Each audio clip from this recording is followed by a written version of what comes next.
welcome to the Seahawkers podcast. I am fired up today, boys. We are going to have a lot of fun on this episode as we are hitting into the heat of OTAs. Adam and Mr. Phil, we're going to be talking about the 7 signs that this Seahawks team just might be legit contenders. Adam, how you doing, bud? I'm doing great, man. This is going to be a fun show because this is going to be stuff that we can talk about in terms of we're kind of getting towards the end of the season. You're looking at this team thinking, is this legit? Like, are they like legit good? And there's nothing more fun than talking about high ceilings, Phil. I know it's something you enjoy too. I know you're fired up. I'm excited just to be back on the show. I had to almost reintroduce myself to some of y'all. I think it's been since draft that I've been on here with y'all, but I'm very stoked to talk about Seahawks and what could be a possibility for this season. There's all kinds of ways this season could turn out, of course, but we're going to go ultimate positive today, so this should be fun. Yeah, it is going to be a lot of fun. So you see it on screen there, youtube.com/Seahawkers podcast. Of course, we'd love you to like and subscribe, do all the things that really help out. They're free, they're easy, they're awesome. So please, it helps more than you know, lend the likes and subscribes for that stuff. And one benefit folks get when they do subscribe and like out on YouTube, we put out some fun polls. Basically, at least once a week, we're putting out these polls. They're getting lots of traction, actually, which I love. So we put this one out recently, guys, and it was basically just saying, hey, who is the most important Seahawk? And, beauty's in the eye of the beholder. Some people were like, what do you mean by important? I was like, well, you decide who's the most important Seahawk in 2025. Phil, there is a overweighted winner you can see on screen here. What do you think about the options, and are you surprised by the results? Can you illuminate for the people that might be listening on audio?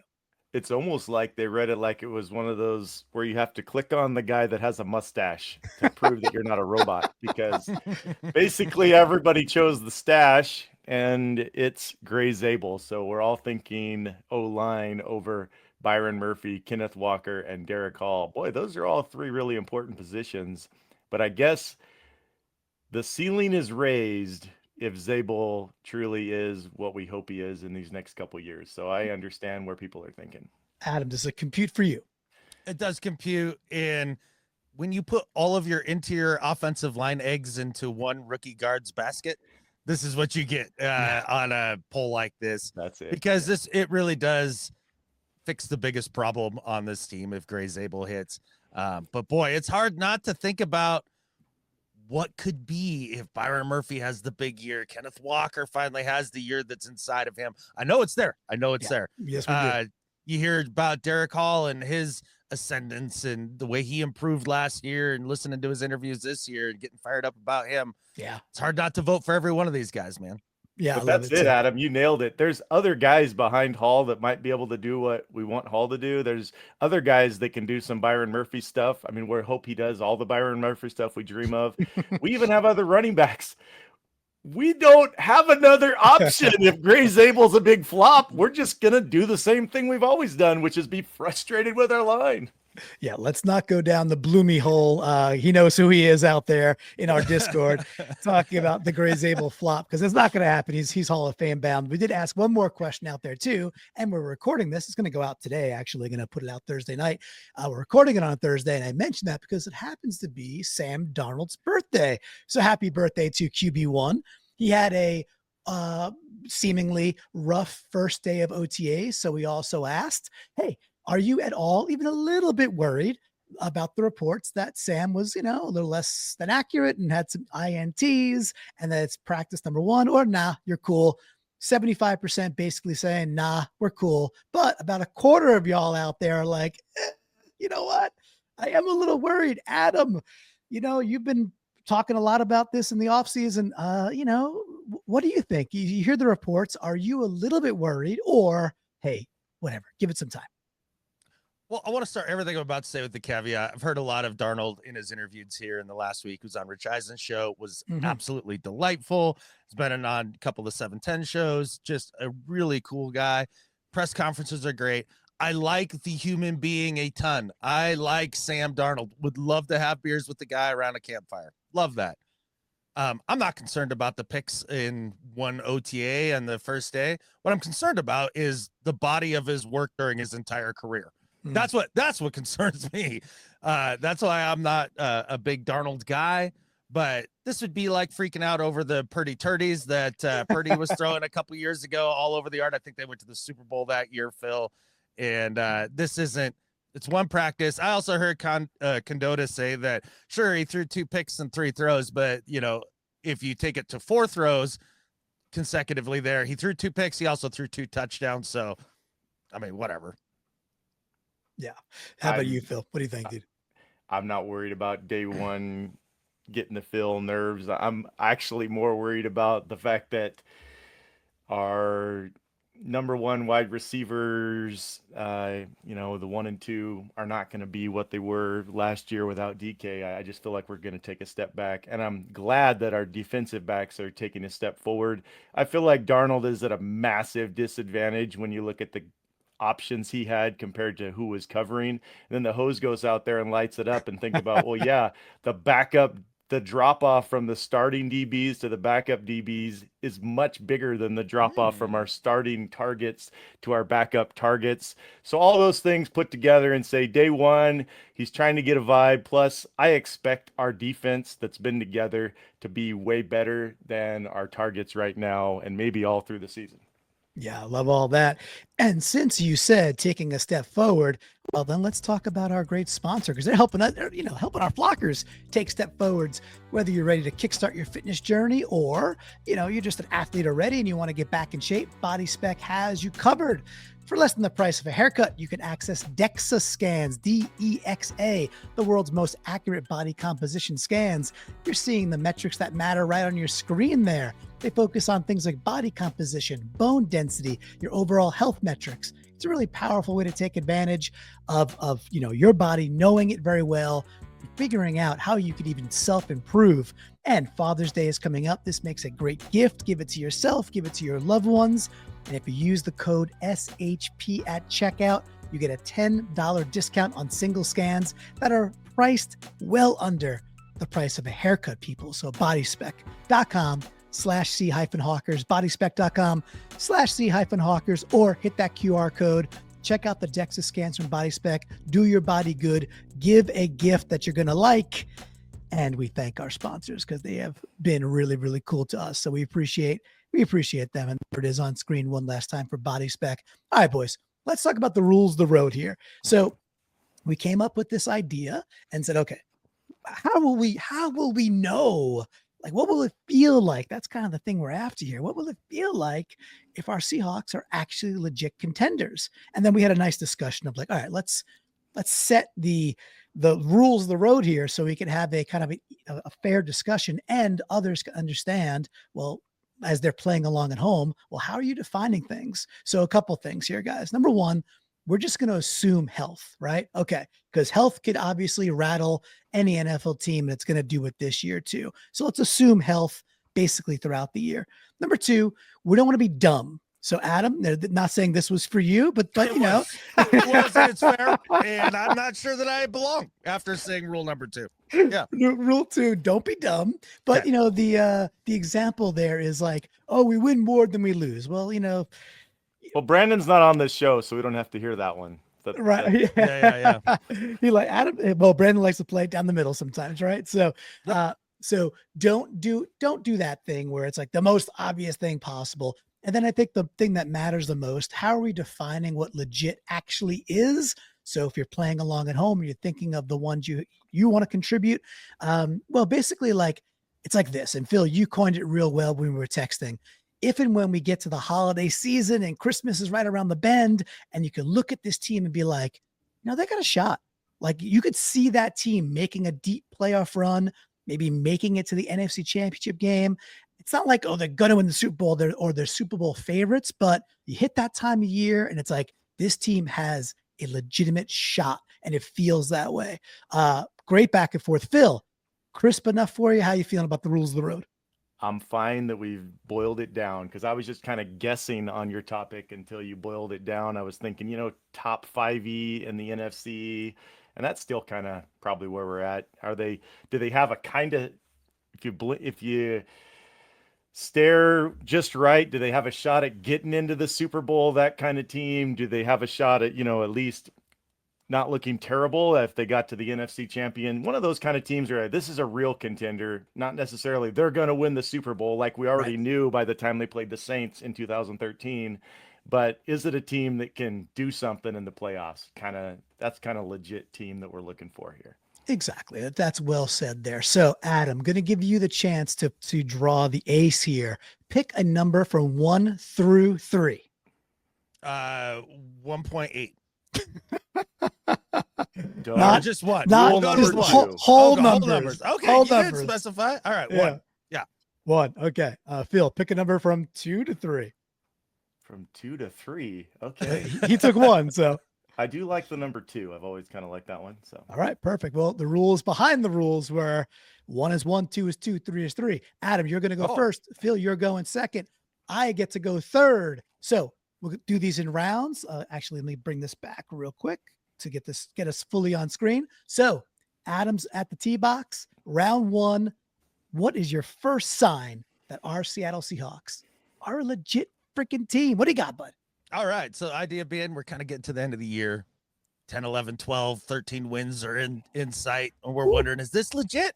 Is this legit? Is this real? Yeah. Or did things just break their way? Like, did they have a shot to make the NFC Championship game? And while I hope this doesn't fall under don't be dumb, it is a little in the simple zone.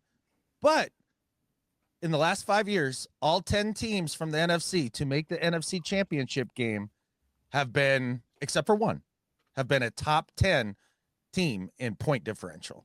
So if the Seahawks are in the top 10 in point differential going down the stretch here, that's a sign that they are legit. The only team to not be in the top 10 was the 2021 San Francisco 49ers, and they were number 11. So it's not like they were out by far. So to me, guys, that's one. So is this a top 10 in the NFC or top 10 in the whole NFL? Whole NFL. Okay. All right. Yeah, I had nothing on point differential in my 7, so this is unique to me. And I think it's escaping the realm of don't be dumb. It's, maybe it's one or two rungs above it, but it's interesting. Now, I guess the thing for me that I want to ask is, where do you think the differential comes from? Meaning, do you think it's more the defense is pitching to top 5, top 1? The offense is good enough. The offense is quite good. It's obviously going to be some combo of that, but which one do you think is the breadwinner in your brain there, Adam? My guess it would have to be the defense, just in terms of the way that this team is built. But the reason I thought it was interesting is looking back, I was like, well, we'll see what Washington looks like from last year. Like, they just had a nice magical run. Jaden Daniels, rah. Top 10 team in point differential still. And that was a team that you think about like winning on a Hail Mary and things like that. So it was like, okay, this really does kind of separate the wheat from the chaff a little bit here. And I think it's the defense that's going to pull the heaviest of loads. And then that's just saying, look, Kubiak and this offense can be a real, like, bona fide NFL offense and provide a little bit of balance. Yeah, I like it. Phil, anything you got to ask Adam about point diff? I like it because it's useful. Like, if your team's winning the division and you're feeling like, is this team really a poser? I hadn't put anything down like this, but where Adam went with this, I'm guessing there's some things you want to look at on your team. I would do that for any team during the season. I'm like, so this is crazy. We're sitting here like 9-3. Are we actually good? Or are we just, lucking our way into this thing? And then you look at point differential and you set it up against the rest and say, no, actually, they didn't happen into this. It's not like they've been getting creamed by the good teams and sneaking past the bad teams. If your point differential is good and your opponents are decent overall, you probably have a pretty good team. I kind of like it. Yeah, I think it's a nice stable one to get us out of the gate. So glad we started there. Phil, you are up second with your first. So what do you got for round 1? What's a sign for you? Well, something I did when you asked me about this exercise was to go back and look at our last 10 seasons, because I'm thinking we got to escape where we've been the last 10 seasons. We really haven't had a team that around the holidays since we lost 49 that I've said at the holidays, this team's got a shot at peeking into the Super Bowl some way. I've thought one or two of them might sneak into the championship, which is what this is about. But I went back and looked at like all bunch of different stats for those teams. And one of the things that I think stood out to me was dealing with the run D. So I want a suffocating run defense. And my idea, here's what suffocating run defense. I want no more than 5 first down averages, about 5 first downs a game in the ground.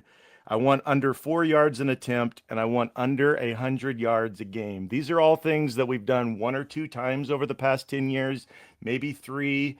But the lack of a suffocating run defense has proven very frustrating for these 10 years. All right. So I'll pest you in a second, Adam. I'm pretty sure I'm accurate here that last year for like YPC yards per carry against us, I think Seattle was like 4.8 or 4.9. Not great. That's not great. And the good teams, even later in the year, like the Bills came in and just James Cook was smashing us, right? 4.6 last year. Okay, not great, not good. Okay, so better than not great. But Adam, of those areas that Phil is describing, do you think it's too lofty? Do you think we can get there? What do you think, dude?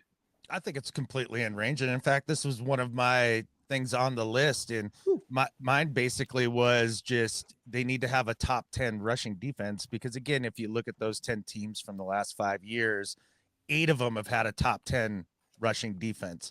4 out of the 5 NFC teams that went to the Super Bowl during that span had a top 5 rushing defense. So if the Seahawks are trending in that direction, they're top 10, top 5 in rushing D, that's another nice sign that they are on track to being a legit contender. I love it. Okay, so you got 2 off your board so far, which by the way, we talked about that too. If you have one that's very similar, kind of touching it, and you're like, okay, call it out, let's get it out of the way because we got a lot to get through too. So Phil, very nice, you joined on the board there because Adam was thinking the same way you were, man. So that's cool. All right, but I think those are 2 great ones. I got my round 1 here. I don't think it's a curveball so much. It's just different than what we've talked about so far. And I think that's great. Bit of this thought experiment. I'll leave mine out there to hang and let you guys react. I think a great sign will be if Jalen Milroe is taking the league by storm, in the sense that I quantify it. He is responsible for 8 or more Seattle Seahawks touchdowns. I don't care how they come. 8 or more Seahawks touchdowns by Jalen Milroe. Phil, how's that hit you, bud? I think that would be fun. So if Jalen has 8 touchdowns this season, I think that's definitely fun. On the spectrum of how much I'm saying that means our team is going to go to the championship, I'm not sure I feel that. I think there's a great chance we could have some fun with Milroe this year and still not necessarily be a contender. So sorry, I guess I would sell on that one just a little bit, Clint. Okay, well, I love that because it's obviously not how I see it. Yeah. Adam, I heard you chuckle a little bit there, so I got a sense this might be on your board too. I was going to save this one for last because I figured this was going to make some people angry. But at the end of the day, if you're talking about whether or not this team going down the stretch looks like it's a real legit contender or not, I'm sorry, I don't see that with Sam Darnold at the helm. I don't. They could be having a nice regular season and still going into the playoffs. I've never seen this dude win a big game in the NFL ever. It's just not what he does, and it's not in his history. So Packers, for me, twice. Okay, regular season, wonderful. Like, I mean, is there ever a Packer Viking game that's like, oh well, whatever? I can't imagine their fans thinking that, or the players. Yeah, I don't know, man. I've never seen him go and take a team to a championship game or even win a playoff game. Sure. I'm just not a Sam Darnold believer, so that's all I'm getting at. Totally with that good. said, I don't think that they can be a legit contender with him behind the controls. So mine was for Jalen Milroe to have these 3 key stats in his line for this year. That he has started, and this is getting towards the end of the year. Mm-hmm. He has started 7 games. His completion percentage is above 65%. Whoa. And his interception percentage is below 1.5. Do I think that is likely? I do not. I don't want him to play this year. I don't like, but if they are going to be legit contenders, I think that they need the dynamism that Jalen Milroe can bring this offense. Hmm. And when I'm saying start 7 games, it's like, okay, Darnold starts first 8-9 games, has a high ankle, sits out a week. Milroe comes in and you're like, I don't know that we can take him off the field. And then he keeps playing and keeps improving and gives this team that extra juice that I don't think that you get from Sam Darnold. So that's what I was going to say. A good sign would be that he was starting about 7 games by the end of the regular season and then hits those Jalen Hurts numbers of what Jalen Hurts does when they go to a Super Bowl, which is completions above about 65%. And those 2 seasons they've gone to the Super Bowl, the Eagles, his interception rate has dropped from the mid 2s down to about 1.5. So if Milroe can somehow do that, which again, it's a tall order, big thing. I don't think it's likely. I think you need that for this team to be able to go to a championship game. So Phil, he's swinging for the fences there. That's actually, I think, wildly different. The same person. Like my mixture is he's in there. He's getting chances to run the ball from the 5-yard line. He's getting chances to run boots and stuff like that. He's got a couple of explosives that they mix him in. He becomes a vibrant part of the offense. I think it kicks the whole thing into a next gear. But Adam's taking it to a different level there. What do you think, man? I think there's a non-zero that could happen. I mean, we get surprised by players all the time. Like most years, there's some guys like, I could squint and imagine this, but I just never really saw it. There's a chance Milroe could be that. I don't know that we have the receiver set that allows him to get to 65%. I don't think we have the A.J. Brown that Jalen has. I'm not sure that we have.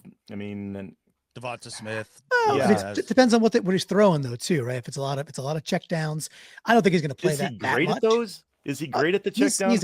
He's accurate enough. He can be. He can be. Yeah. And I'm not a big Darnold guy either. I never have been, but he was really, really good in the red zone last year. To me, I think that's our best chance at improving is Darnold doing what he did last year in our red zone when one of my favorite players, Gino, had a really poor red zone passer rating last year. And so that's something that he can improve for our offense. So I don't know that if we get Milroe in there and he's doing cool stuff, it's fun, that it really ups what we could have got from Sam Darnold just if we base it on last year. Going to keep us moving, boys. Okay. Because we got a lot of rounds to go. Although 3 of Adam's are already off the board in 1 round, which is intriguing. All right, so round 2. That is Phil. You're up now. Where are you taking us for round 2? What do you want to discuss? Okay, here's my wording: cohesive run game.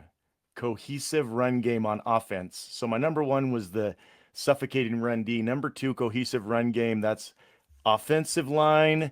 That's our coordinator, which is huge. That's our running back, all working together. I want better than 4.8 yards a carry, and I want at least 500 rushes this year.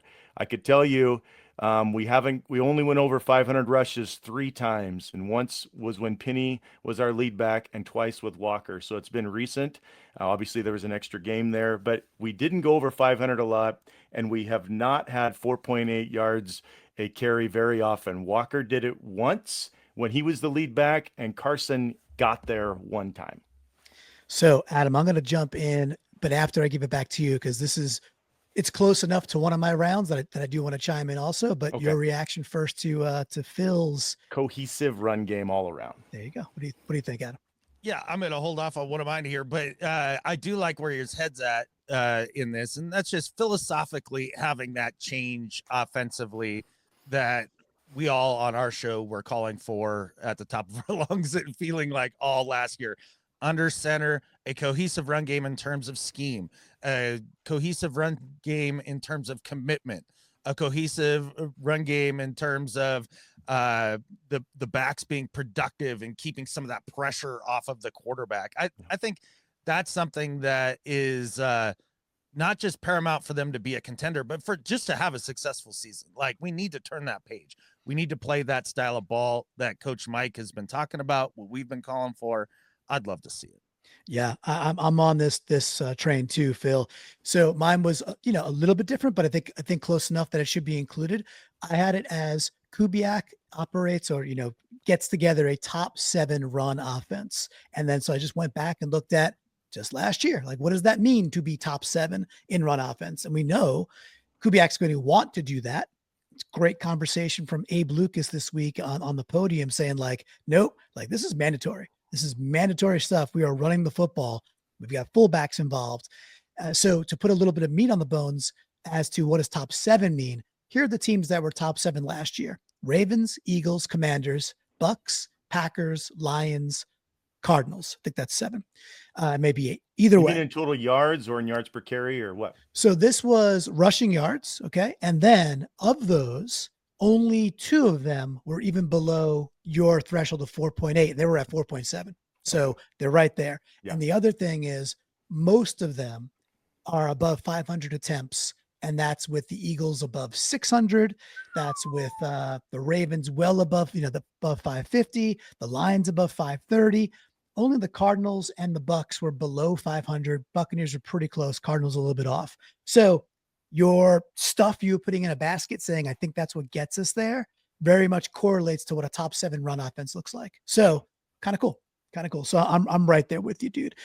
So that's another one of mine off the board. If it's okay by you guys, I'll go to my round 2 since I am up on my round 2. Cool by you guys? Yes. And all I wanted to add about the cohesiveness is think this is part of why Mike McDonald brought in Kubiak. He wanted another detail-oriented guy. He was sick and tired. There was whispers, sick and tired of half the offensive players not even knowing where they were supposed to be or what was going on. And there was just a disconnect between the coordinator and the teaching of the players of being super comfortable. The whole run, when it's a running play, everybody needs to know where they're supposed to be and how they're supposed to accomplish those plays. And that was not happening last year. It looked like a mess every time we had a handoff. When we handed off, which was not a lot, right? So we had 451 attempts, but it felt like 100 because there was so few that looked like anything other than garbage. It was rough last year. Rough. All right. So something that I think is a great sign that our Seahawks are legit contenders, and something I think we can achieve because of our talent mix, is I want to see the Seattle Seahawks team be at least top 8 in 4th down conversion percentage, not attempts, percentage of conversion.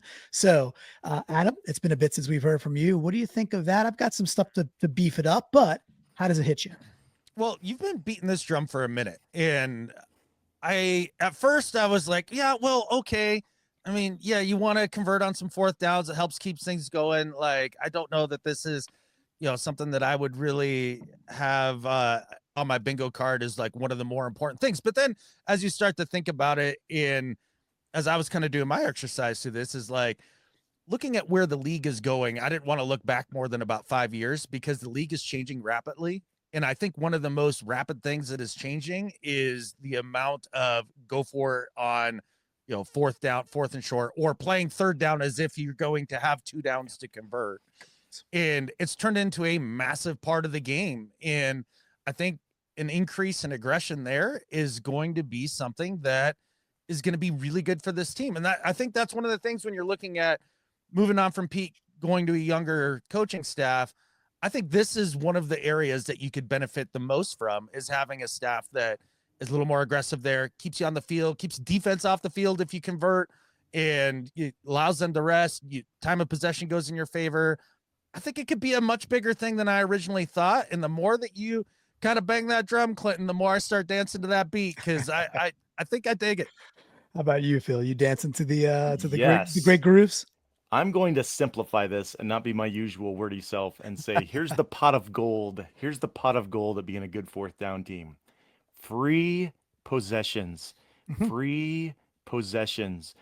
When you don't use the kicker as much as other people and you succeed when you don't use the kicker, you know what you get? You get 4 more points than the other team got. You know what else you get?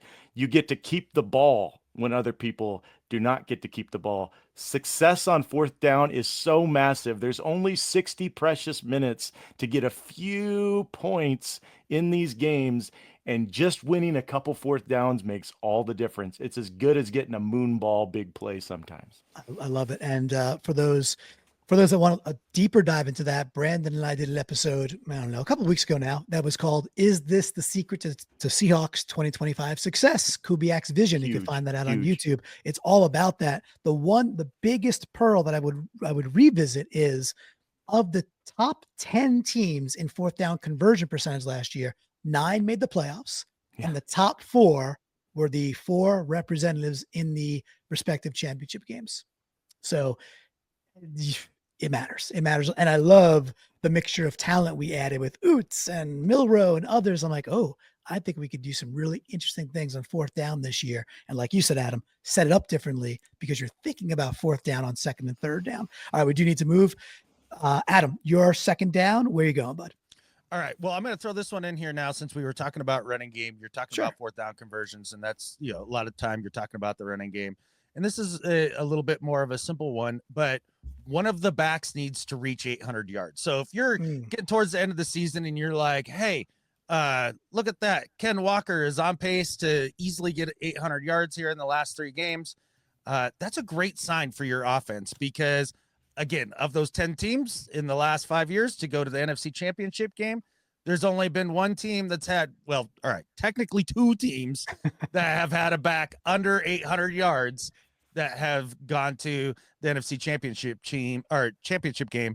And that was Washington last year with Brian Robinson. He was at 799. So I count that as 800.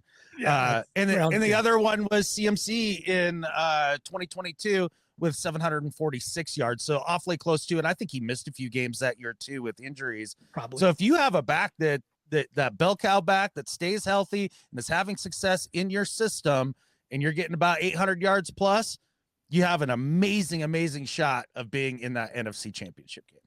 Okay. 800 feels actually light, but the stats are what they are, Phil. I was like, oh, maybe 1,200, maybe 1,100, but it sounds like 800 could be that magic number if that's K9 or somebody else on our team. What do you think, dude? Oh, how I miss Chris Carson, where we could just pencil in 1,000 plus and know it was going to be a good run game from 2019 to 2021. I hate to cheat on your rules, Clinton, but this will happen if K9 stays healthy. That's that simple. If he does, I think that's if actually he does, he's just such a huge. You don't know about how his health will go. So I had to cheat. I think that actually is the opposite of cheating. I think that's like saying, okay, we're assuming health. So if we assume health, he's got it. I think so too. Yeah. I think so too. So, but I did not realize, Adam, kudos to you, that the barometer was kind of that low, if you will. That's just, hey, that's the really kind of cool nugget that I got from that one. So very cool. That takes us to, we're in round 3, but of course we've all had some duplicates, I think, at this point, which is good. I lead off on round 3. This might be my favorite one. Very simple to say. This is a great sign where I'm sitting there wrapping presents, boys, and getting ready. And I'm like, oh man, Abe Lucas or Charles Cross. Wow, they are destined for a Pro Bowl this year. One of those 2 dudes is a Pro Bowler in 2025. Mr. Phil, going to bounce it to you first. It obviously means some things if that happens. What do you think of that as a kind of sign that our Seahawks are pretty darn good? I like it. I've been trying to eliminate one with y'all, and maybe I can eliminate number 6 where I had prettier pass pro. I don't know. It's kind of close, but it would lead to a rhythm offense. I want to see a rhythm offense, just getting the ball in play 94% of the time, which means we have a top end sack percentage, which we have almost never had for 10 years. We never have a top end in sack percentage as an offense. So we can't ever seem to get a rhythm offense because some kind of pressure and sacks always blowing it up. So if we got Pro Bowl tackles, I can cross that one off and say, I think there's a good chance that we're getting that. It's going to be up to the quarterback a little bit. A quarterback can sure make the tackle look bad. And this is one of my biggest concerns with Darnold. He likes to be a ball holder. He's got to get that out of his head or he's going to ruin his tackle's chance at making the Pro Bowl by making him look bad. I like the appendage that Phil put on there, Adam. So take either, both, put them together. What kind of sign is that for you? If we're sitting there going like, oh man, at least one of those dudes, like, yeah, that's Pro Bowl level. The thing I'd say too is like, hey, in the Pacific Northwest, we had, Leo Williams, a clear all pro last year, not make it until he was like a second alternative to the third cousin of a Pro Bowler. It's ridiculous. It's so stupid, right? So making it in the PNW when you're not some veteran who makes it every single year, it's pretty significant in my opinion. What do you think? Interesting. Okay, so basically the end of what you just said there is going to kind of put a bow on a little bit of what I'm saying here. In terms of Pro Bowl, I don't care because the Pro Bowl is a joke, and the way that they do the selections now is a joke. Right. Everything about it, I don't put any weight into Pro Bowls selections or non-selections anymore. But in that vein, because I think you're right onto something here, and I think that, you know, where your head's at is a smart spot, is if they can be in that all-pro discussion, like legit, like you're talking, oh, it's either Charles Cross or Trent Williams this year for first team all-pro.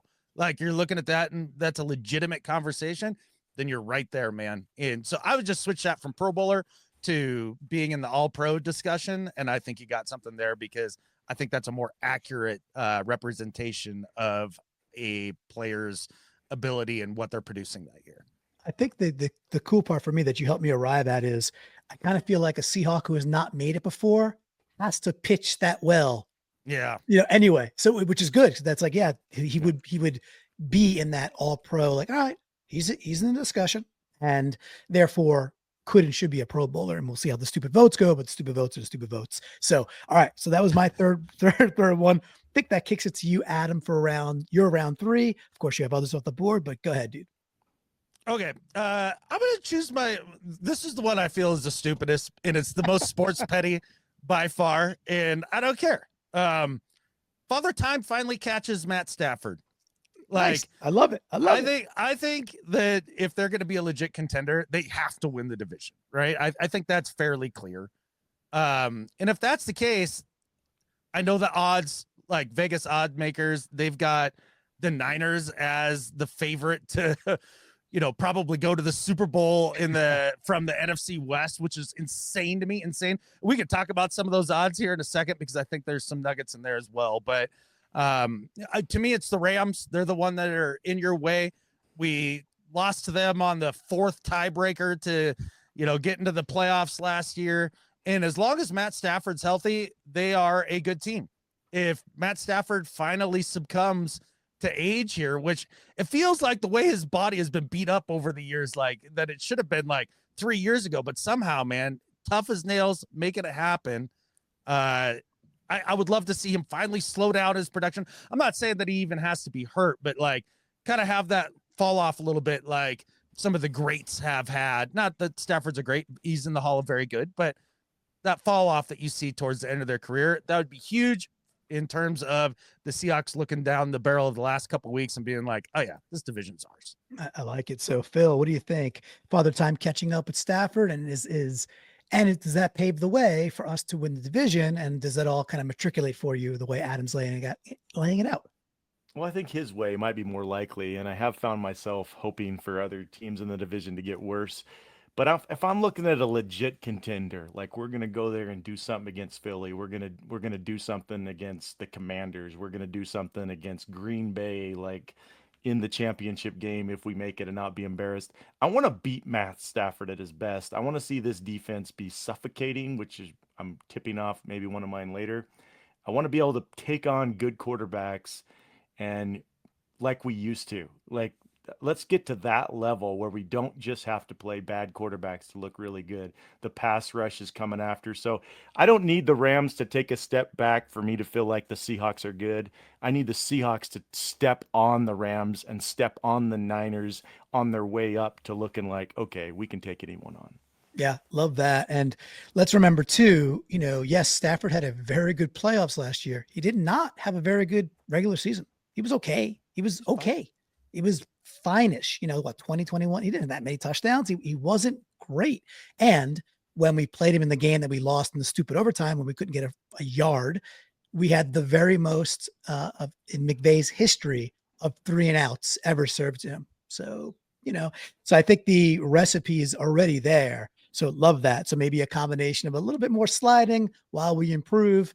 That division's ours. I like that. All right, Phil, that is up to you, I believe, for your, I know we're kind of running out of rounds. You're up, Phil. What do you got? This is my third one that I've got a chance to say, but I have D being difficult to deal with. I'd like less than 5 yards of play. We've only done that twice. One time was back in the last 10 years. One time was back in 2015 where we ended up with the best scoring defense in the NFL. We might not have to have that, but what it does is it also allows us to improve our time of possession. I've looked at a lot of teams when you can hold a team around that 5 yards of play. I just want, no matter what the team is, to say it's going to be hard to get yards against this team. It's going to be hard to get first downs against this team.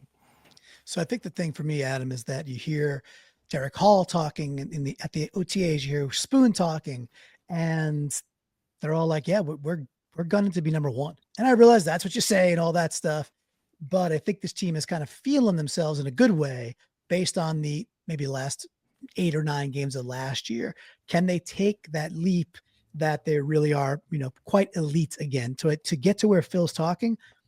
We're probably talking about a top 5, if not better, defense. Yeah, and I think that that's in range when you look at the talent pool on this defense and you look at the coaching genius on defense that we have and Mike McDonald. Watching him bring his entire system to life last year and have it feel like it's on the same track as it was when he took over the Ravens DC job, where it didn't look quite good early. They make some changes. It starts to come together towards the end of that season. Then the next year, you're like, oh my God, nobody can score on this thing. Oh my God, when the Seahawks go into Baltimore, Gino's head spinning and everybody, John Schneider's on the sidelines going, I need me some of that. Like that's where I think this defense is trending to. I really love the idea of the ascension of some of the younger players in continuing to really improve their game, whether that's Murphy or Spoon or, Hall or Mafe having a breakout year, or just the combination of having D-Law there with Chenna coming back and what that could mean for them up front. Ernest being re-signed. This is just, it's an exciting defense. If you're not fired up for the possibility of this defense going into this year, I don't know what to tell you, because they very much could be in that top 5, Phil. I don't think that's crazy. I don't think it's crazy for them to sit at the podium and be like, yeah, I think we can be number 1. Well, think about how this has to happen. We're talking about being a contender. And if people flip on our YouTube channel and we're saying we need a top 5 offense to be a playoff contender, people are going to be like, click, these guys are Homer Crazy Town, right? But you can. It's absolutely possible. And it's I think it's one of the most necessary pieces. If we're going to be sniffing contending in this championship, and maybe if everything goes right, get to the Super Bowl, we've got to be a top 5 D. In fact, I don't see any other way of it happening unless this defense is absolutely playing awesome by the end of the year. Yeah, I think that's the way it would feel like that could happen, right? And I agree. I'm with you. All right, that takes us back to the top, which is Adam. We're in round 4. Adam, what do you got, dude? What's hitting you? Well, let's take it away from the defense. I'm going to save my last defensive one for the end here, and go back to the offense. We need Cooper Kupp to play 15 games or more this year. He's only done it 4 times in his career, so it's a big ask. It's a tall order. He's only played 16 games once. He's only played 17 games once, but with the depth or lack thereof in the wide receiver room and experience, and they need Cooper Kupp to be that solid number 2 to complement JSN for this offense to have the full complementary type offense and balance that they're going to need to be a legit contender. And if Kupp is healthy, he's a darn good football player still. Like, you can't argue that. My problem with the whole thing has just been the health aspect, because it hasn't been a thing that has worked out for him in the last 4 years. But that means maybe he's just due. Yeah. If he can do 15 or more games, all of a sudden this offense looks a lot more dangerous when you're getting into the playoffs. So Phil, if he's in for the majority of the season, right? Where does it impact the Seahawks offense the most? Where do you think? Well, he's one of my favorite players that's been on a team I hated. I've always liked him. Of course, he's from right here, Eastern Washington. Yeah. I think there's a non-zero chance that he has a great bounce back year and it just happens. I think it's more likely that we're kind of sad and wishing for more. But if he does do what he can do, and he just rejuvenates that old style and skills and keeps helping us move the ball down the field. And occasionally he just slips a defender and they didn't realize he was gone, not by speed, but by crafty. and he makes big plays too. He's not just a chain mover. He does make some big plays at surprising moments. I think Adam's right on. This would be huge for our offense. If he's in there game in, game out, we're going to see some cool stuff from time to time. I think the biggest area for me, guys, is that our red zone offense was putrid last year. There was several reasons we couldn't run the ball. Our offensive coordinator, I don't think, knew how to scheme in the tighter spaces, and I don't think Metcalf and Tyler Lockett were specifically good red zone targets. The stats are what they are. They weren't. Cooper Kupp still scored quite a number. I think it was 4 touchdowns last year in the red zone. He's still really good in condensed spaces. Yeah. Because that's kind of who he is. So I really think if he has that many games, the way I see it playing out the most is that it really helped our red zone offense, which, by the way, that really, if you're not kicking 3 and you're getting 7, as you said earlier, Phil, it's a gigantic difference. So I think that's where it would show up the most. Hopeful there's other dudes that could step in if he is hurt, your Bobos, your Torrey Hortons, but that would solve Adam's first one, the margin of victory or the points per game differential. Yeah. Just by once a game getting 4 instead of getting 7 instead of 3 would solve it. It feeds into it very nicely. Speaking of which, Mr. Phil, you're back at the 2 slot. So what do you got for your round 4? Well, you pointed toward it. A redeeming red zone offense. I just put this down. There you go. 66% plus, 66% plus on touchdowns. Love it. That's what I And want. how'd you get to the 66? Well, we haven't done it a lot, but when we have, our offense was a lot better. I also looked over other offenses, good offenses. In fact, the teams that we know they have good quarterbacks, they get around this 60 plus, 70 plus all the time. Bad teams rarely get there. I was going to jump over to my stats, but I was trying to be fast this time. No, that's good though. That gives us the flavor of how you conceptually, or where the number came from. Well, you just didn't grab it from a bag, right? So there is a bit of a barometer and threshold there. It really plays into what I said for my round 1 of if Milroe's contributing to 8+ touchdowns, I think a lot of that is red zone stuff. I think there's and Adam, for you just talked about Kupp, about being there. Anything else come up for you, Adam, in terms of, do you agree that that's an important sign? But then how do we do it? Like what's going right if we're achieving 65, 66% red zone touchdown success? If they're hitting those kind of numbers, that would be massive. What a breath of fresh air that would feel as a Seahawks fan as you're watching a game. And what it would be indicative of is that Zabel came in and was a solid starter, that Haynes, Bradford, Lamea, Sandell, whoever it is, won that guard spot early in the year and took over and is playing solid football.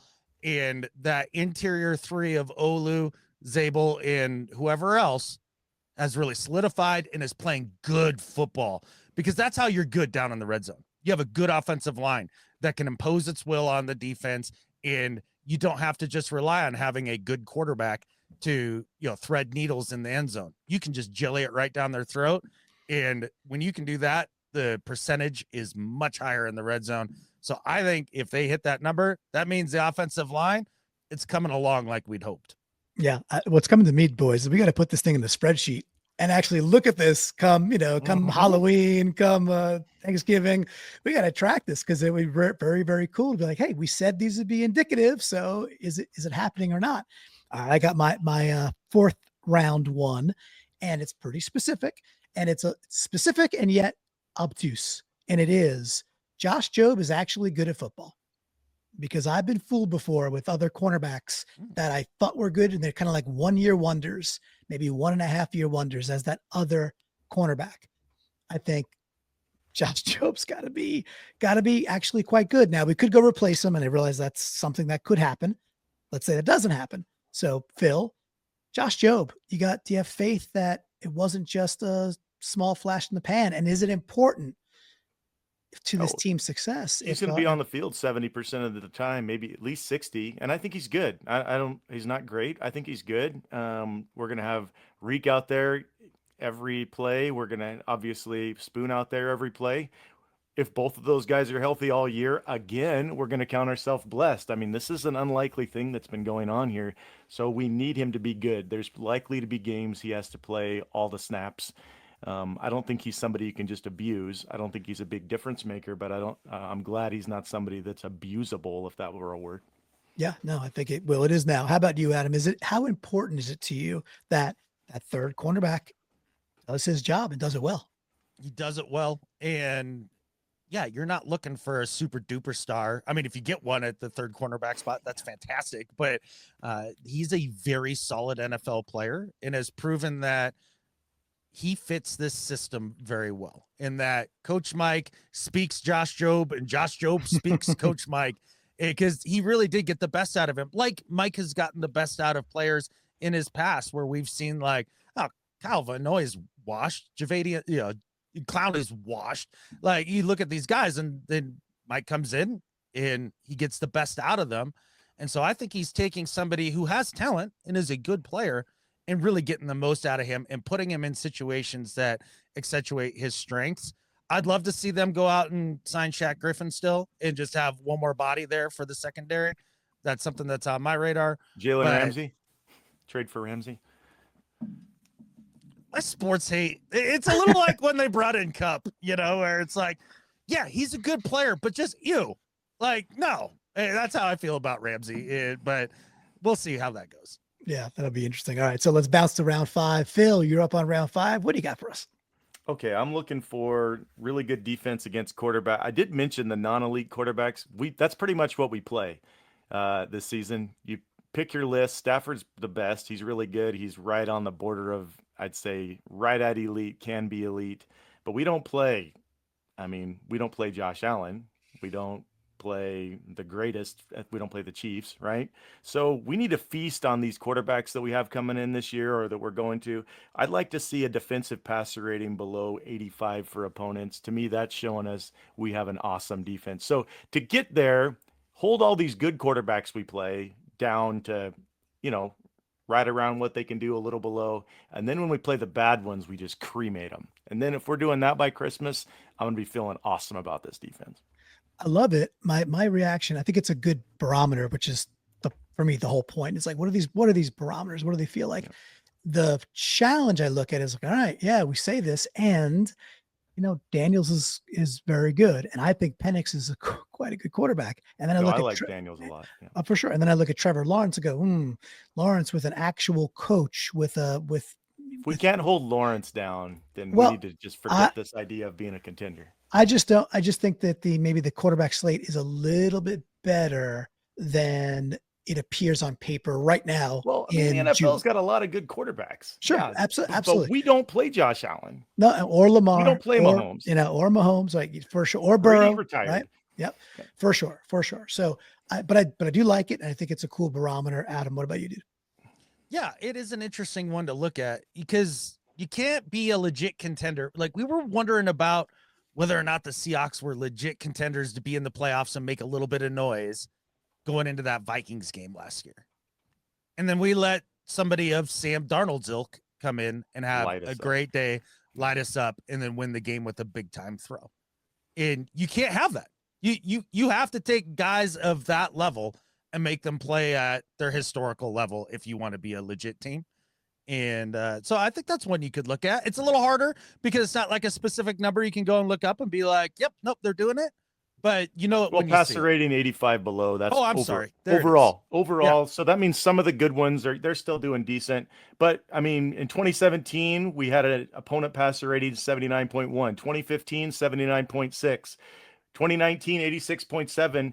And then it's just kind of been in the 90s for the past 5 years. And then I looked across the league. It's not just that, hey, quarterbacks are so much better than they used to be. No, our defense against quarterbacks has not been what it used to be when it just hasn't been. Yeah, I got one that's coming up in a bit that I think could impact that in a good way as well. But it is not my turn, and it's not quite close enough. So I do think that is up to, or is it my turn? Let's see. Yeah, no, you go, buddy. Yeah, I go. It is my turn. Like, I got a do sheet, guys. I got a sheet. All right. So here's my round 5.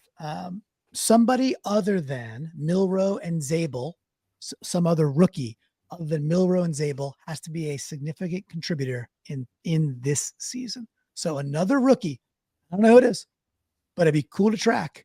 And because that gives us 3 rookies that are out there making a large impact. I think Zabel, like we talked about it, has to be. It's like a lot of this falls apart, which is kind of nuts.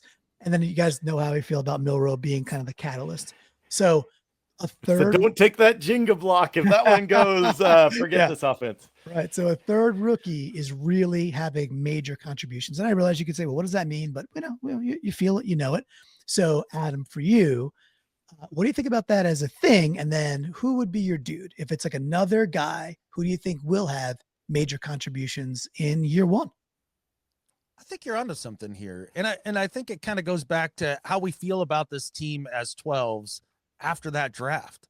Well, I mean, we saw that draft come down the pipe and everybody was like, oh my God, this is awesome. Look at all these dudes that have all this upside. And it's one of the drafts I've been the most excited about in the last few years. And I'm not even saying the last draft's been bad. I just really enjoy what they did this year.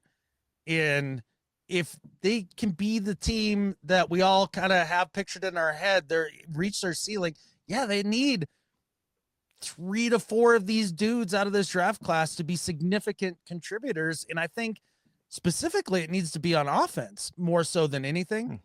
And so to me, I'm looking at that going, if it's either Horton or Arroyo, then I think that's a nice sign that the Seahawks are on the trajectory to being a legit contender. Nice. And Phil, I heard the there. So it sounds like maybe you were thinking the other side of the ball. No, not necessarily. I mean, I think Nick Immanwori would have been one that could have been chosen. I was just kind of Horton was one of the ones that I was fascinated by. Overall with this draft, I'm just hoping that it's good long term. I'm not needing anybody other than I need Zabel to be able to play this year. I want him to be great down the road, but I'm not counting on them for this season. I think that's tough to do. But what if Cable Do turns out to be good, right? What if I was Damian Martinez? I like his style. What if he can go the Chris Carson type of style and begin to show us that, and where he gets 700 yards this year, like he becomes a difference maker to go in with Walker's 800-900. That would be something. I don't know if we have to have it to be a contender, Clinton, but it sure would be fun. It'd be fun if Nick Immanwori by the second half of the season is doing awesome stuff. I mean, that would be a big blessing. I don't think we're required to, though. I understand that. Guys, I love you both. And I don't know how you get through all this and you don't mention fullback extraordinaire Robbie Oots. I knew you were going to say if Robbie Oots is out there taking skulls, basically, Predator style or Alien style, maybe. Boy, oh boy, does that really do then our red zone's better, then our time possession's better. I mean, if we really use a fullback, and again, Abraham Lucas on his interview was like, he's like, we can have a fullback out there. Like, people will know what our intent is. And I'm just sitting there going like, oh, perfect. Right. So have you watched Martinez run though, man? Oh, I have. It's exciting. We can get some of that stuff. Oh, it's all exciting. This is why what Adam was saying about this draft had a lot of that fizz, man. It still gives you, I'm sitting here with my shoulders all perked up because exactly. Yeah. So because it is a fun draft. So I want that third big time contributor. All right. So I think Adam, that's up to you now on round 5. Okay. Well, this will be my last one because it's a couple of mine overlapped with your guys. Yeah. But me too. Looking at the defense and talking about it being dominant and talking about it being the straw that really stirs the drink for this team this year, I kind of went back and was thinking about, when was this defense legitimately great? We all think about the LOB and we think about the secondary, but we saw throughout the years post LOB that they had some good secondaries that you're like, this should be a really good secondary, but the pass rush wasn't great. And then all of a sudden the secondary looked like garbage. And Brandon and I had that chicken and the egg conversation on the show for a couple of years. What makes for a good defense? Is it a great secondary that makes a defensive line look good because they're covering for long enough for the guys to get home? Or is it the defensive line getting quick pressure that makes it so that the guys on the back end don't have to cover? And yes, I think I have come down to yes, Phil, that it is the defensive line. It is the egg before the chicken. It has to be And so I went back and looked. 5 NFC teams to make the Super Bowl in the last 5 years, they have averaged more than 2.7 sacks per game. So if the Seahawks are averaging more than 2.7 sacks per game, they could very well be a legit contender. To give you some context, last year, if you were to have been at 2.7 sacks per game, you were tied for 7th, 8th place with the Chargers and the Eagles. So you're in that, not necessarily top 5 in sacks, but in the top 10 for sure. Yeah, just doing some quick math. 2.7 times 17. It's actually only 46 sacks. I'm shocked. Do I have that right? I don't know. And as a Seahawks fan, we never give up less than 46 sacks. Oh yeah, that's for sure. But I think we actually had 45 last year or 44. We were right there. Yeah, we were at 2.6 last year. Okay, there we go. So we were right there. So we're kind of on that cusp. Interesting that we were that close because, well, I've got one that we'll tether to it in a second, but I'll pause there. That's my reaction. Is like, oh, I thought I would multiply that and be like, oh, it's got to be 52.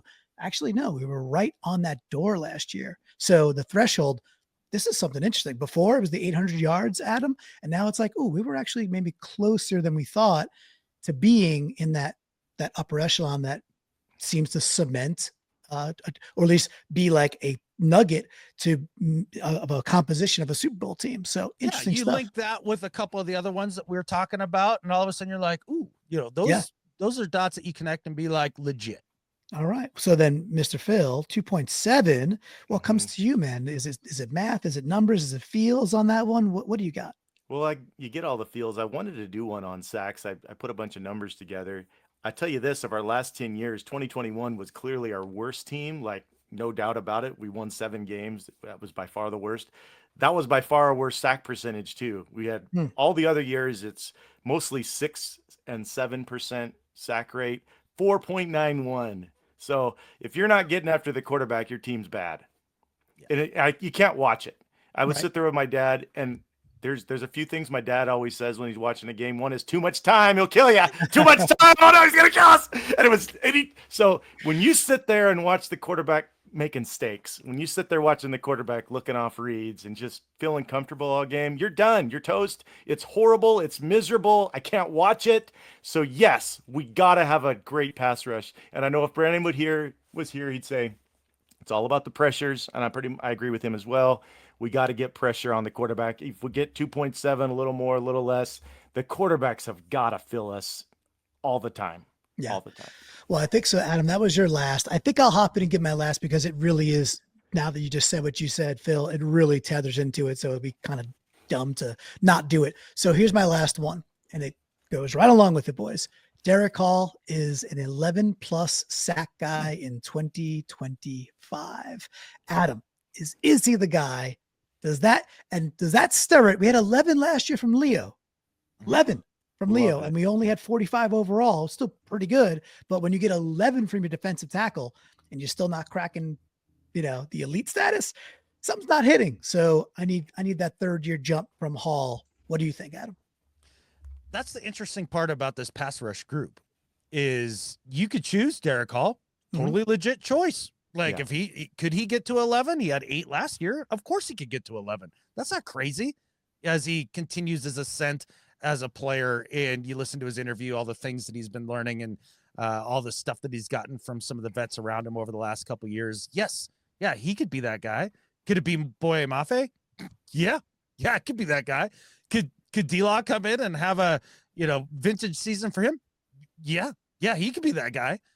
I could see Nwosu coming back and being like, look, I don't have a lot of wear and tear on my body from the last couple of years because I've been sitting out with injury, and have a bounce back here. Can he be that guy? Sure. Happens all the time for pass rushers like that. It's true. They get hurt, they get recovered, and they come back and have one of those double-digit years. Yep. Exactly. So specifically Derrick Hall, yeah, sure. Why not? Could you sell me on everybody else too? Yeah, but it does need to be one of them. No doubt about it. We need a double-digit sacker somewhere in there. Nice. All right. So Phil, is that all it is for you? Is like, we need it. Doesn't matter how, but we need it. Or do you think I'm onto something with Derrick Hall specifically? Adam went right where I was going to go, so I don't need to really add anything. I know Gotcha. Adam and I every summer, we haven't done it yet. We do our sophomore players, and we Yes. do the Slump or whether jump. they're going to slump or jump. And Yep. I think we Love had it. it on Hall. I would say about Mafe, I hope he had a learning year. He had such a great year before. Last year maybe took a step back. All those steps back, he can learn what he didn't do and get home a lot more this year. But yeah, any of them, I'll take a double digit sacker or two. I'll take Leo and somebody else. Absolutely. All right. Awesome. Phil, that leads us to, you got the honors for the last round, if you will. So what's your last nugget and why does it matter to you? This goes with all of them, but mine is control the ball. Control the ball. I Yes. want, and we haven't done this often. Here's what I want. I want a positive turnover margin and a positive time of possession. Those two things. If we look and we're getting ready for Christmas, wrapping presents, and we can look down at the stats and see our team has positive time of possession, positive turnover margin, I feel like we have a team that can be difficult. I think that is just, for me, recipe. Like the TOP alone is like, okay, you're doing a lot right if you're winning TOP. And then, all about the ball. I think that we were treated to that for Adam for a lot of years with one Peter Clay Carroll. Yeah. We were, and I thought about talking about turnovers at one point when I was kind of going through this exercise, but thought that might be a little low hanging fruit. But then when you tie it with time of possession, which Phil, I couldn't agree with you more there. That's when teams dominate games because you are dictating the terms at that point if you're dominating time of possession. And I'd love to see it. That means that the offense is being efficient on third downs. That means, Clinton, that when they get those fourth and shorts from your own 40 on, you're taking that gamble and you're converting and you're keeping the football. It means your defense is then fresh, and then since they're fresh, they're able to get off the field on third down a little easier because they got that juice to get after the pass rusher. It all works together. And then when all that comes together, your point differential looks good. Your rushing numbers look good. Your third down conversion rate looks good. Like, all of the things stack up. So time of possession, along with the turnovers, I mean, those are some meat and potato numbers that really do mean a lot. I love it, boys. We're going to the Super Bowl. That's it. I love it very much. And before we head to the Super Bowl, though, let us head to our flock to wrap this up. Folks out there can support the show if you like what you're seeing so far. Of course, you subscribe. We would love that. If you find a little more love in your heart, go to getintheflock.com and you can become a member at our Patreon. The reason I bring it up now is not just to openly shill for your monetary support. We want that too. It's because we also asked our members out on our Discord, who are supporters of the show, hey, what do you think about this? Let's do a quick fire, because obviously the show has been going on for about an hour, but we want to honor them. They had some great stuff. So we had Bunny out there with the first one. I'll read it. You guys react. Bunny was like, hey, look, basically we reclaim home field advantage. He gives some reasons why it matters, but the idea that last couple of years, we kind of stunk at home. Yeah. How much of a difference is this, Phil, to you, if Lumen is rocking again, and let's say we end up, 6-2, home field advantage being really sincere? What do you think? Oh, I love it. It makes me sad to take my boys to these games and say, I wish you guys could experience what we did like in 2013, 14, 12, and it just shakes you up. Earplugs or not. So just for the fun factor. Also, people need to fear this place. They don't anymore. That makes me sad. Yep. How about you, Adam? Yeah, it's a large factor. I also wonder, what is the delta, do you guys think, in the difference of like what it was at peak 12 noise compared to where it's at now? Is it 15% off the top? Is it 25% off the top? Like what's your gut feeling? Because people act like we don't even have 12 show up at the game anymore. Like it's Vegas. Like I don't think that's the case either. I don't know about decibels. I did see that Nemhauser did an episode on home field, and the advantage had decreased by about 50% across the NFL. Advantage. Oh, just in terms of wins, win-loss. Yeah. No, I think that all of it. Yeah, but the team was better back then too, so that's hard to figure out. And so that's where I really wanted to get to, because you see ownership come out and being like, okay, we're going to monitor who you sell these tickets to. Is that a step in the positive direction? Maybe. We'll see. I don't know. Yeah. I think they're your tickets. You should be able to do whatever the hell you want with them. With that said, if you want the home field advantage to be rocking, be better.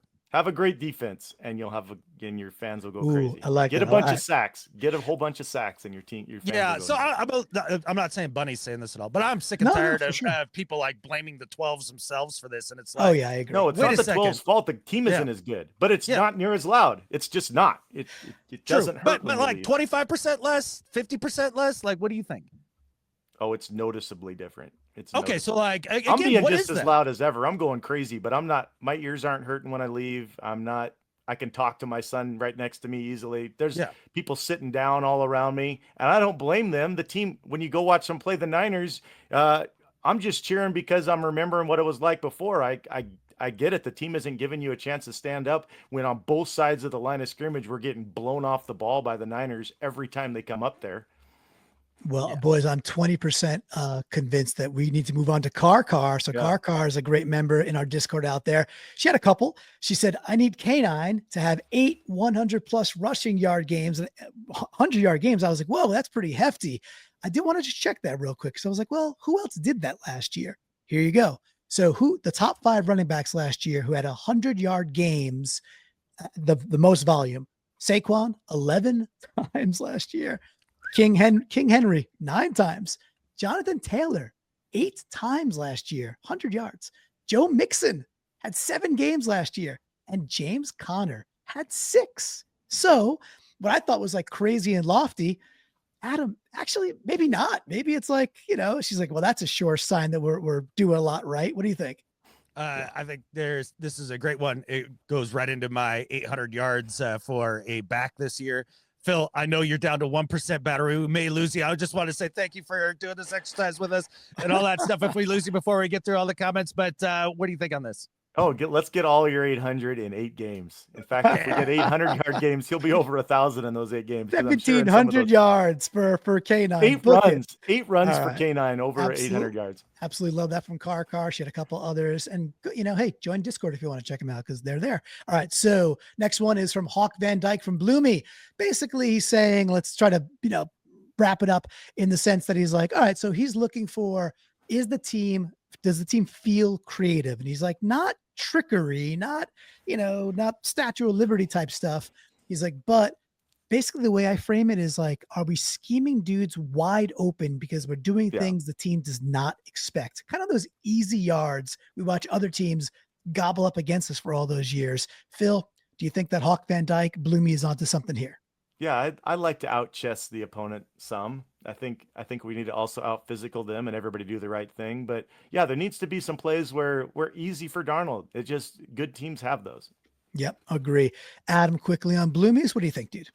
Yeah, and I would add just a caveat onto it. If you're getting those schemed up open players later in the season, I think that's a lot more informative because I think a lot of the OCs are able to do that early in the year. Once the defense is just, then it's much harder to do it later in the year. So there we go. You're studying the D and knowing where the openings will be. So we're stuffed from our Thanksgiving feast on that Thursday. We're watching our game on Sunday, and we're still going like, wow, look how we schemed this open. Everybody was going this way, and this guy was wide open, right?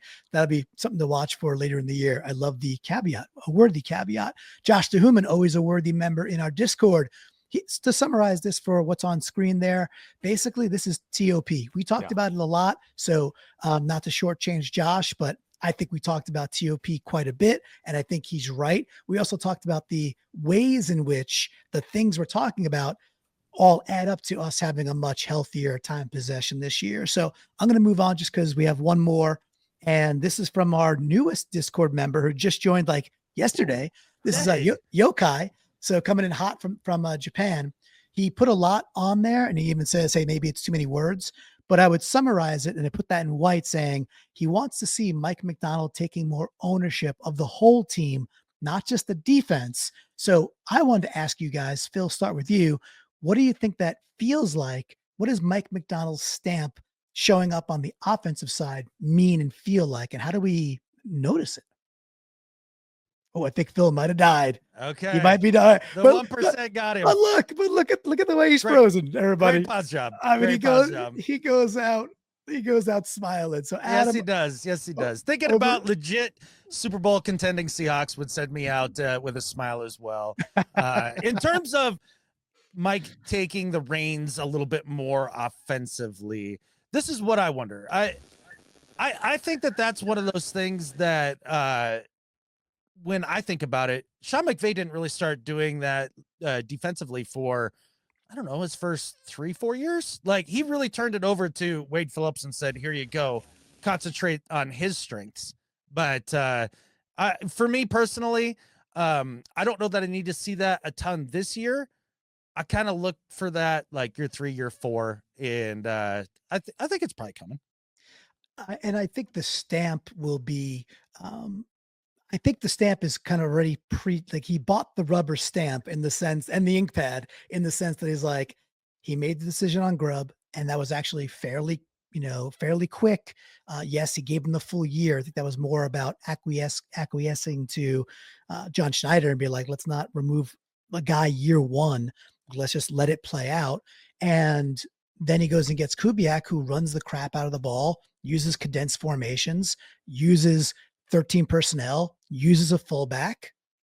I think there's a lot of precursors, a lot of breadcrumbs about that is the type of offense that he wants to see. So pretty excited for it. I'm actually getting really more and more excited for this Kubiak offense because I think we have enough talent. So, but great stuff by Yokai Hawk. Any thoughts before we wrap, dude? Yeah, something I heard just I think Brock Heward say recently is just discipline from the coaches and the play callers. I'd like to see. I used this word cohesive earlier. I just want everything to look like they're together. They know what's up. They know what they're doing, because I think that's what Mike's all about. I think he's all about preparing properly. Yeah, love it. So, Adam, I'm going to kick this to you, my guy. So great episode. I really enjoyed that. I think it was a fun thought experiment. If folks are still here an hour and 15 minutes in, what do they got to do? They need to go see their local physician immediately because you have a sickness that needs to be treated. It's called 12s. It's a 12 sickness and you need help. But with that said, we can help you if you like and you subscribe to this channel, because we can feed that addiction. We can help soothe the symptoms that come with your 12s addiction here. And we'd love it a lot. And look, at the end of the day, Clinton came up with a great idea for this. Phil, you're always fantastic when it comes to kind of these, the title of the show that you host throughout the year, the what if this happens, what if that happens, like what does that mean going forward? And then I know for myself, taking a little time and going through and researching this stuff, and the more that we see the reaction from you guys in terms of comments, likes, subs, all that stuff, it lets us know we're on the right track, and is kind of one of those puts a carrot out in front of you and says, yeah, keep doing that work. So if we could get that from you, we'd appreciate it. Love that. So Phil, any parting words before we go for a bit? And by the way, Phil, thank you for being, it has been since the draft, since we last saw you. I missed you. It was great to have you on. And as you start coming up with other off-season ideas, just throw them out there. We're a game, buddy. Yeah. What was your favorite? Like, I think there's a few of these that absolutely have to happen. Was there any that stood out of all the things you heard one of the other guys say and you're like, that's right, that does have to happen if we're going to feel like legit contenders? Any of them, Clinton? I gave 7 of them as is the way those are all the best. Yeah. I'm looking through because I so you hated Adam and I's, but I took a little list. Some that come to mind real quick. I didn't think about Cooper Kupp. But then when I did think about it, when it was brought up, the way he'll impact the red zone, I think that's where that comes to life for me. And I'm looking here, Phil, you were really hitting on some of the run game metrics on both sides of the ball. And those, to me, that's the type of team I believe we want to be. And I think the team McDonald wants, and the team that I kind of know that Kubiak wants. So getting back to that, mission of being sound on both sides of the ball when it comes to running it, I think the things that you put out there, Phil, with the stats really helped me kind of, focus on those a bit better. I would like it if we do have a guy, whether it's Derrick Hall, that the defense kind of is learning, we have to prepare to stop him. I think Leo is that guy, but wouldn't it be cool if it's like, well, we either have to stop Leo or Boye, or we have to stop Leo or Derrick Hall. So we got a double team 2 guys. Now we got less targets, or now we got nobody else to take on the linebacker if we want to run. I would like it that there's another guy that's just really known as tough to block. Well, Adam, I mean, this team, we're clearly going 17-0. We're Yeah. clearly going to be making some noise deep into the playoffs. We're clearly legit. And Adam, I think with that, There's only one thing left to say. go Hawks. Go Hawks. Go Hawks.